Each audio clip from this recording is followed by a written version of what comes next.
It gets worse, folks. Look at this little area. The Grand Canyon. We call that the Grand Canyon. See these things, that plasterboard there, that's a back block. Mesh tape. I told you, it's your man easy mesh. Yeah. The whole house is done in easy mesh. And look at this, folks, what's going on here? Fresh drywall. It gets a good undercoat, and it's got to be back rolled.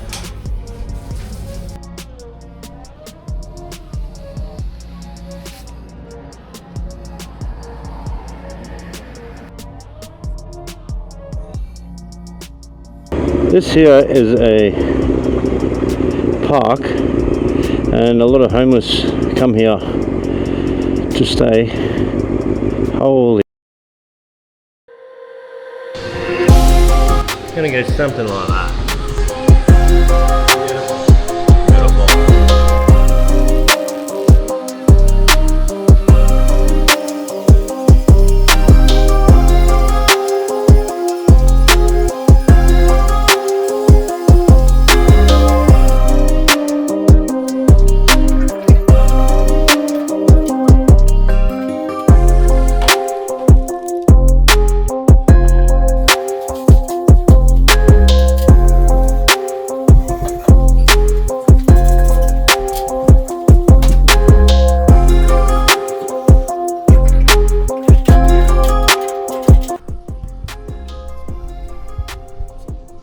Look, same material.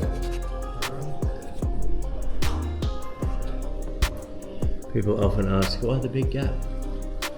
Just to get the stairs over the top.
Got a call to come and to fix a few cracks and that sort of thing, and we have found something very, very scary in this house.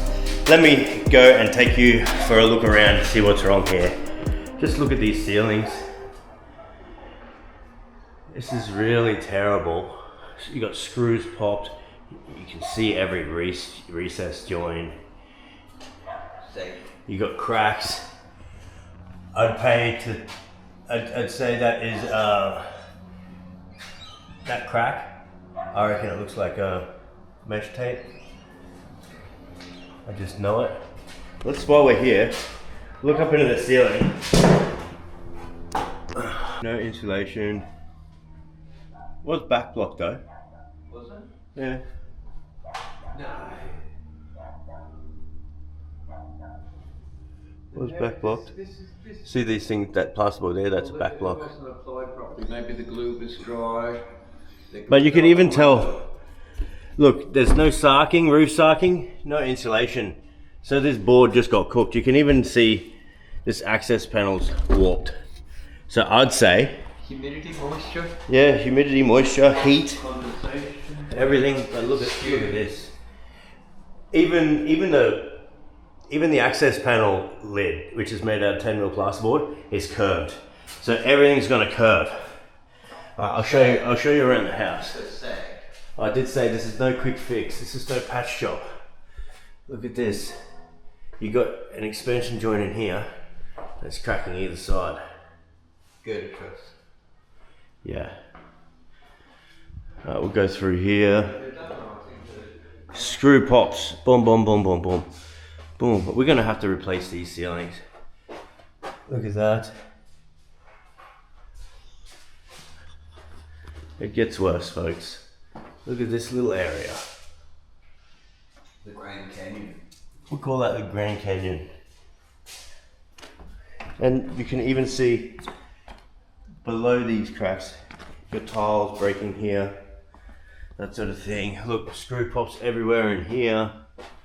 You see every joint. Here it gets pretty bad. Look at this. Mesh tape. I told you. It's your man easy mesh. Yeah. It's your man easy mesh. The whole house is done in easy mesh. And look at this, folks. What's going on here? Look. You got a straight edge? That's Yeah. Ah, you got a straight edge?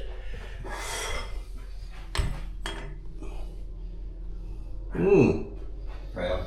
What are you gonna do? Well, let's run uphill. You can see these cracks here. Cracks on the sheet joints, cracks there.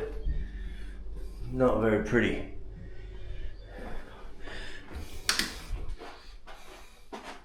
This one's scary. Look at these. Boom, boom, boom.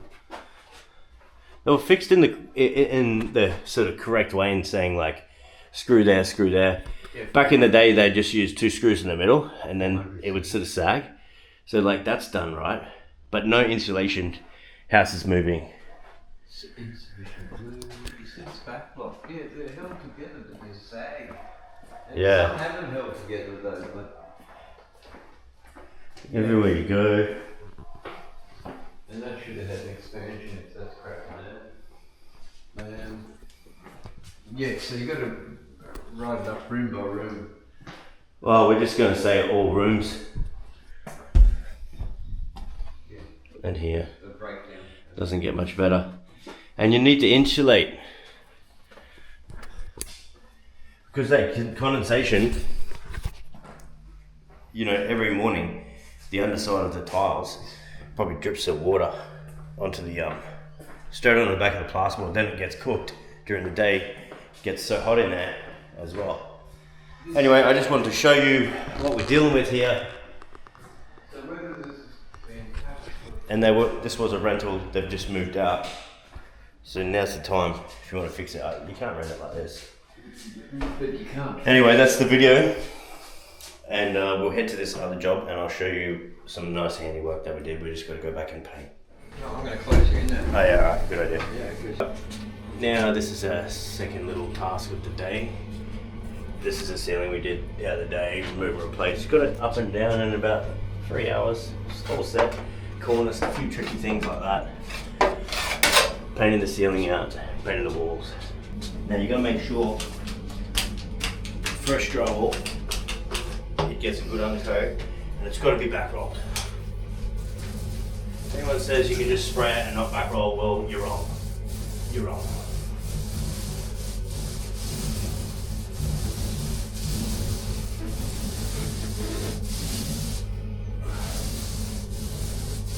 And because this is a small ceiling, they don't even have exhaust vents or anything. We're going to finish it. I'm going to finish it in an exterior white, low sheen. So they'll be able to wipe it so the moisture won't go up into the ceiling.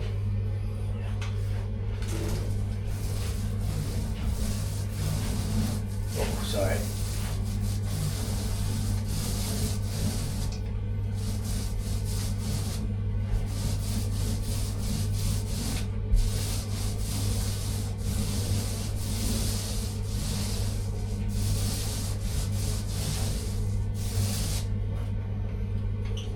Make sure if there's anything on the ceiling, you take it off.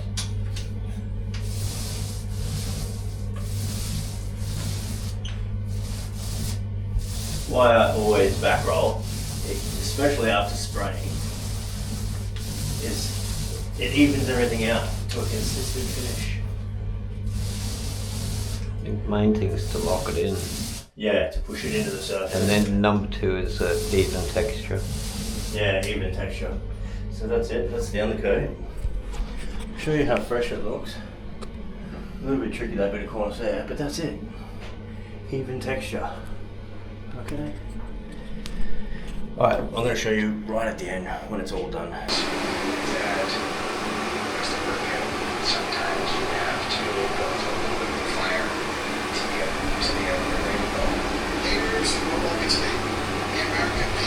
Right guys, this is the, if you have a look at the ceiling, it looks absolutely beautiful, but that's just after 2 coats.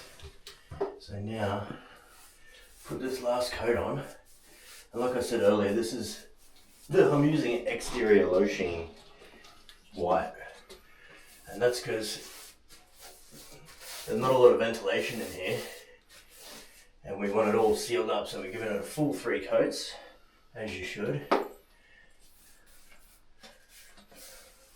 So we're not going to get any moisture onto the plasterboard. I think last time it was all flaking paint and it wasn't back rolled as well. And so sometimes it's just quicker to replace the whole thing.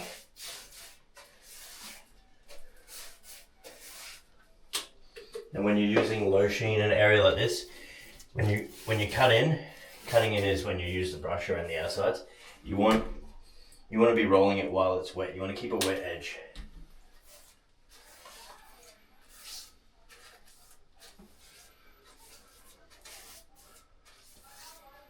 And nice long strokes like this. Nice strokes.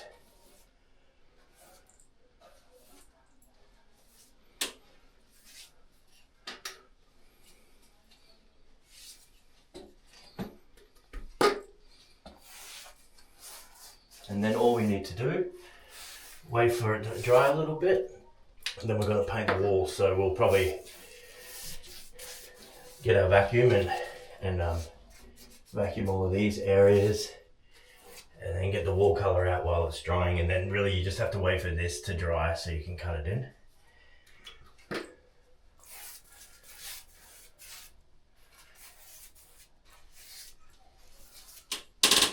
Every ceiling we put up, we always put minimum 3 coats on, always, even though it looks good after 2, because we give it a good thorough coat. We always do 3 coats. And it's important to do long strokes like this, long strokes like that.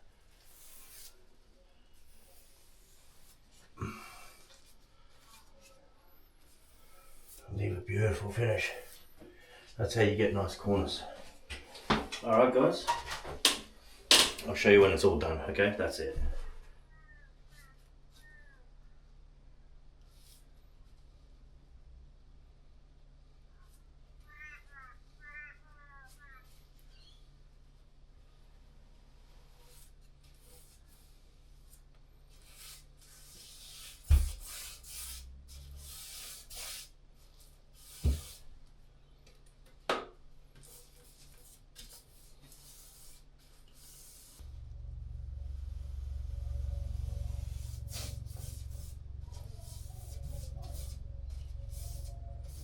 The thing is, we got a little advantage. Well, not really an advantage. We just offer, most plasterers, they do this ceiling, they have to come back and sand. So they've got to come back twice, okay? We come back and we sand and we paint. So when we plastered this, we took a sample of this wall and then we bring the paint back with us, we paint the ceiling. We always have the whites with us. We always have undercoat with us. And we spend a couple of extra hours and we get all the painting done as well. Secure. That's done, folks. Check it out. Made better. Beautiful.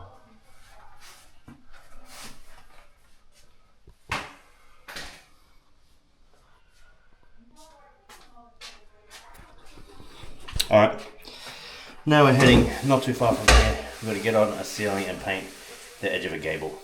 Yeah. And we did put a price in for that job that we looked at this morning already. Hopefully they accept it and we're going to get straight onto that one as well. Next job. We've been doing a few little things in between, but just a little hot tip. If you're the carpenter and you do this, give these a coat beforehand so all the work doesn't need to be done up on the roof. Or, even better, leave a sample of the old stuff so we don't have to guess the color. Just 2 tips. Now we've got to lay down on the roof and get those corners.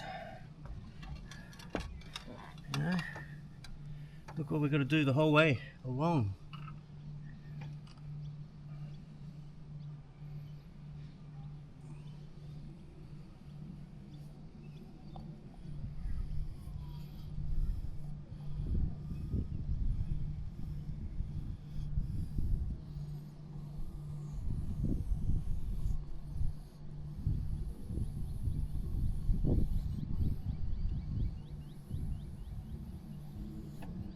You know, give it a coat, and then at least, you know, leave the paint here and I can just touch it up.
Which I really like this place.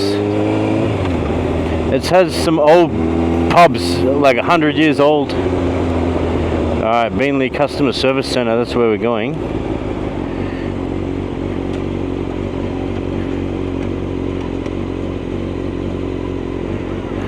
Cops are coming behind me.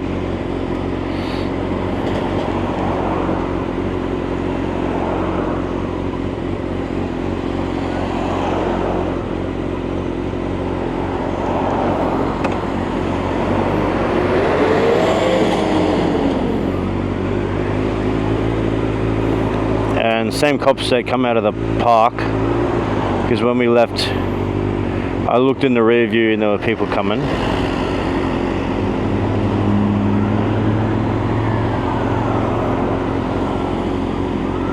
Oh, it could be the ambulance they took someone.